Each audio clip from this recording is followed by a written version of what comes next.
Brain डेव्हलपमेंटच्या दृष्टीने बदाम खूप चांगला आहे. कारण बदामच्या बाबतीत बघायला गेलं तर बदाममध्ये खूप जास्ती प्रमाणात प्रोटीन्स आहेत, फॅट्स त्याच्यामध्ये अँटीऑक्सिडंट्स आहेत, कॅल्शियम आयर्न त्यातून भरपूर मिळतं. बेसिकली बदाम जर बघायला गेलात आयुर्वेदिक दृष्टिकोनातून, तर तो वातपित्त शामक आहे. तो मेंदूला चालना देणार आहे. मेंदूची डेव्हलपमेंट होण्यासाठी मदत करणार आहे. डोळ्यांसाठी खूप चांगला आहे आणि त्यातून जी म्हणजे बऱ्याचशा पालकांची जी तक्रार असते, की मुलांची उंची वाढत नाही आहे किंवा वजन वाढत नाही, तर त्याला कुठेतरी याच्यातून सपोर्ट होईल.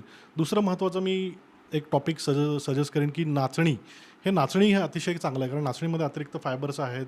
त्यातून कॅल्शियम, पोटॅशियम आणि आयर्न भरपूर मिळतंच.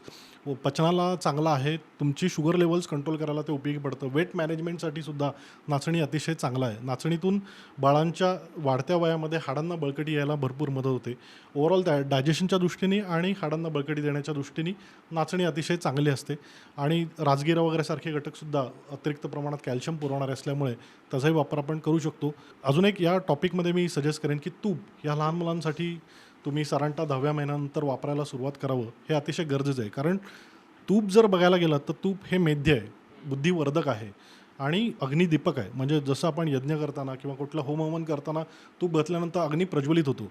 त्याप्रमाणे जर तुम्ही तूप तुमच्या जेवणामध्ये, लहान मुलांच्या जेवणामध्ये सातत्याने वापरलं, गाईचं तूप प्रिसाइजली, तर त्यांनी त्यांचा अग्नी, जठराग्नी संदूषित होण्यासाठी मदत होऊ शकते.